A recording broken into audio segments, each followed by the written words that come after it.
The first leader in Congress that we need to talk about is the Speaker of the House of Representatives. From the previous slide, we will see that the Speaker of the United States House of Representatives is in fact a constitutional leader because the Constitution says that the leader of the House will be the Speaker. Now, it's very easy to understand that the Speaker will be the constitutional leader, but the Speaker is a unique position in that the Speaker of the House is actually also a political leader. And the reason that we say that the Speaker is a political leader as well is because the Speaker of the House is elected from the membership of the House. In other words, to be Speaker of the House, you have to first be a member of the House of Representatives. And the way it works is that basically on the first day of Congress, the members of the House of Representatives get together, and one of the very first things they do is all 435 of them vote for who they want to be Speaker. And if you have 400 members of the House that are Democrats and 35 that are Republicans, you know that the Speaker is going to come from the majority party. The Speaker of the House always comes from the majority party. So the Speaker is both a constitutional position because the Constitution says it must exist, but it's also a political position because it's really the political parties who decide who the Speaker is going to be. When the majority party selects the person to be Speaker, they're saying we want this person to be in charge of our party as well as in charge of the House of Representatives. Now, the next position is the President of the Senate. And the President of the Senate, according to the Constitution, is the Vice President of the United States. The Constitution says the Vice President of the United States will be the President of the Senate. But we have to realize that the writers of the Constitution realize that the Vice President would have his own duties that he would be doing most of the time as Vice President. And most of what the Vice President does as the President of the Senate is really kind of official functions. The Vice President will preside over the Senate during the State of the Union address. The Vice President of the United States acts as the President of the Senate when he swears in new members of the Senate. The only real official duty that the Vice President has as it relates to the United States Senate is the Vice President gets to vote if there's a tie. But most of the time, the Vice President is out doing his own job. He's not in the Senate on a day-to-day basis. So since they realized that, what they did in writing the Constitution is they created a second position within the Senate called the President Pro Tem. And early on in the history of the United States Senate, the President Pro Tem was a powerful position. The President Pro Tem actually presided over the Senate, made major decisions about how the Senate would operate. But as time progressed, the President Pro Tem has become really more of a ceremonial position with no real power.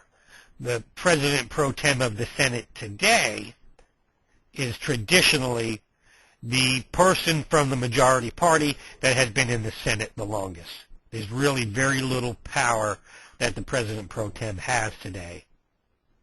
But yet, there still has to be a President Pro Tem because the Constitution says there will be. So we're basically looking at three different constitutional positions in Congress. The Speaker of the House is a constitutional position. The Vice President of the United States is a constitutional position. In the Senate, we call him the President of the Senate. And the President Pro Tem of the Senate is a constitutional position. Now, there are also a series of political leaders. And as I said before, these political leaders are selected by the parties. The parties, for the most part, created these political leadership positions. At some point, the members of the House and the Senate decided we want to create positions known as majority leader and minority leader. And when we talk about majority and minority, we're talking about the majority leader comes from the majority party, and the minority leader comes from the minority party.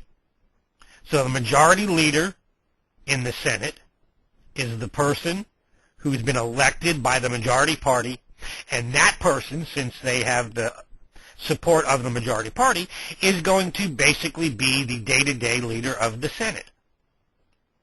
Now, in the Senate, there's also a minority party, and the members of the minority party have to be organized. So they select a person to be their leader, and we call them the minority leader. So there's a majority leader in the House and a minority leader in the House. There's a majority leader in the Senate and a minority leader in the Senate. Those people are political positions. Now, I need to go back real quick to the Speaker of the House, because in the House of Representatives, the majority party has two leaders. They have the Speaker of the House, who, remember I said, is kind of a political position. And the majority party in the House also has what they call a majority leader. And the reason that there are two leaders in the House of Representatives from the majority party is because the Speaker is technically a constitutional position. And if the Speaker is asked to do political things, we may view that as kind of a negative, because as the constitutional leader of the House, he or she is really supposed to be looking out for the well-being of the country, not his or her political party. So what the majority party in the House of Representatives does is they elect the Speaker and then elect a majority leader. And that majority leader is, in the House of Representatives, is the one that's asked to go out and do the partisan or the political things.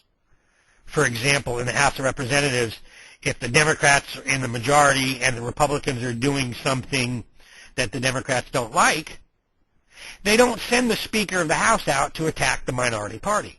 They'll send the majority leader, because the majority leader is simply a political position. We expect that person to act in a partisan way because they're elected by their party. The Speaker of the House is technically elected through a vote of the whole House of Representatives, and he or she is expected to be above the political fray. And we know in reality, behind closed doors, the leader of the majority party in the House is going to be the Speaker. Now, the last thing that we need to talk about as far as party leadership is a group of people called whips. There are majority whips in the House, and there are minority whips in the House. There are majority whips in the Senate and minority whips in the Senate. And let's take a closer look at what the whips actually do. When we look at these positions known as whips, we got to realize that their primary job is to keep the party members in line, keeping them going in the same direction. Because as we said earlier in the semester, we as voters are less party-centered. We care less about what party a candidate belongs to and more about what that individual can do. So after these members of Congress, or these people that are running for Congress, get elected to Congress, sometimes they don't have a real close tie to their political party. They realize that I got elected without a whole lot of help from the political party, so when I'm in Congress, I won't need a whole lot of help from the political party, and I can do what I want. But if an individual is elected as a Democrat in the House of Representatives or the Senate, the Democratic leadership in the House or the Senate expect them to do what the Democratic leadership wants them to. And if a member of the House or the Senate is doing something contrary to what their party leadership wants them to do, the majority leader or the Speaker or the minority leader doesn't go talk to these members. They send the whip. And the whip is kind of like the strong arm or the sergeant at arms for the political party. They make sure that party members are doing what the party needs them to do. And what the whips will do is they'll go there and try and coerce or convince these Democrats in the House to go along with the Democratic leadership, or the Republicans in the Senate to go along with the Republican leadership. And the whips do this by offering them things. Like if there's a member of the House of Representatives who really needs a piece of legislation introduced, but they haven't been able to get it introduced yet, the whip might come along for the majority party and say, hey, Kevin, you remember that bill you needed introduced? The Speaker might be willing to introduce that bill if he thinks he can count on your vote in this upcoming issue. Or maybe the Speaker of the House was able to convince the President of the United States to come campaign for me the last time I was running for re-election in a close race. And the whip might say, you know something? You have the right, the constitutional right, to do whatever you want, but we were speaking to the Speaker, and he said, from what the President says, he may not have time to come campaign for you. So they're kind of trying to coerce these members to do what they need them to do. Another role that these political leaders, these whips, play is they act as a liaison between the average everyday member of the House and the Speaker of the House. If I'm elected to the House of Representatives and I'm a freshman, first year in the House of Representatives, I can't just go walking into the Speaker's office because the Speaker is a constitutional leader of the House of Representatives, but the Speaker is also third in line to be president. So the Speaker is an official position, and he doesn't necessarily have time to meet with every one of his party members every time somebody in his party needs to talk about an issue. So if I'm a freshman or a member of the House of Representatives that doesn't have a leadership position, if I need to speak to the Speaker about something, or if I have something that I need the Speaker to know, I go to my whip, and that whip will act as the liaison to the leadership or to the Speaker. And as you see on the screen, there's really several different types of whips. There's a majority whip, minority whip, a deputy whip, and regional whips. And the way it works is each party will elect a certain number of people to be regional whips. And if you look on the screen, the map of the United States, I've got it broken down into 6 regions. I don't know how many regions they actually break it down into. But what each party in the House will do is they'll select somebody to be a whip for each of those regions. And they do the same thing in the Senate. So now when the leader of the majority party in the Senate needs to know how many votes he can count on in the United States Senate, the leader of the Senate doesn't have to keep track of 100 people. Each whip, each regional whip keeps track of the people from his party that live in their region of the country. So if I'm the leader of the Senate and I need to know how many votes I have on a piece of legislation, all I got to do is call my 6 regional whips in and say, hey, how many votes do I have? And each of the regional whips know that. And they also know what each member in their region needs. So if there's a senator from my region that really is thinking about voting the opposite way than the party needs him to, the leader of the party will turn to the regional whip and say, what can we give this senator to get him to vote our way? These whip positions are strictly political leadership positions. They're not mentioned anywhere in the Constitution. Now that we've summarized each of these political leaders in Congress, let's take a look at how and when these party leaders are selected. Each party in Congress, the Democrats and the Republicans, have a meeting of their membership. And we call that meeting in general a caucus, a party caucus. The word caucus simply means a meeting. So what happens is the Democrats in the House of Representatives has a Democratic House caucus. The Republicans in the House of Representatives will have the Republican House Caucus. The Republicans in the Senate will have a Republican Senate Caucus, and the Democrats in the Senate will have a Senate Democrat Caucus. There are 4 different caucuses, and what I need you to realize is that the Democrats make it very easy. The Democrats call their caucuses caucuses. So there is a Democratic House Caucus, and there's a Democratic Senate Caucus. The Republicans, on the other hand, do not call their caucuses caucuses. They call them conferences. So if you hear somebody talking about the Republican House Conference or the Senate Conference, they are basically talking about the Republican caucus. So there are 4 of these meetings. And the way they work is we have an election in November. Every other November there's a congressional election. And we know that at that time, all of the members of the House are elected and 1/3 of the Senate. Well, at the end of the night on that election day in November, we know who the members of the House are going to be and who the members of the Senate are going to be.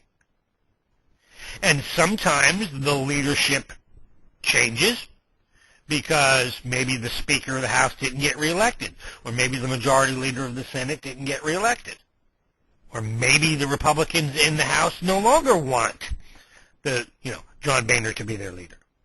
So what happens is, usually in December, after the elections happen, the parties will hold these caucuses. These 4 meetings take place, and what they're doing is they're preparing for the new congressional session, which starts in January. And at these caucuses, they will elect these leaders. They'll decide who their majority leader is. They'll decide who their whips are. And the minority party will decide who their minority leaders are and who their whips are going to be. And then at the caucus for the majority party in the House of Representatives, they will nominate somebody to be the Speaker of the House. And then the minority party in the House will also nominate somebody to be Speaker of the House. And after all of these decisions are made in these caucuses, the new Congress will meet in January, and these newly elected members will take office. The newly selected leaders will take their leadership positions. The new party agendas, the plan for what they're going to do over the next 2 years, will start to be implemented. And one of the very first things that these members of the House of Representatives will do after the session starts in January is the person that was nominated by the majority party for the Speaker of the House will face off against the person who was nominated by the minority party to be Speaker of the House. And then the 435 members of the House have an election to see who the new Speaker is going to be. And the new Speaker is always the person that was nominated by the majority party. These party caucuses are very important because they do several things. They elect the new party leaders. They select the people that are going to be on different committees. And they agree, or they formulate their agenda for the next couple of years. What do the Republicans in the House want to do in the next 2 years? What do the Democrats in the Senate want to accomplish over the next 2 years? These party caucuses that take place between the election and when Congress actually takes office are very important.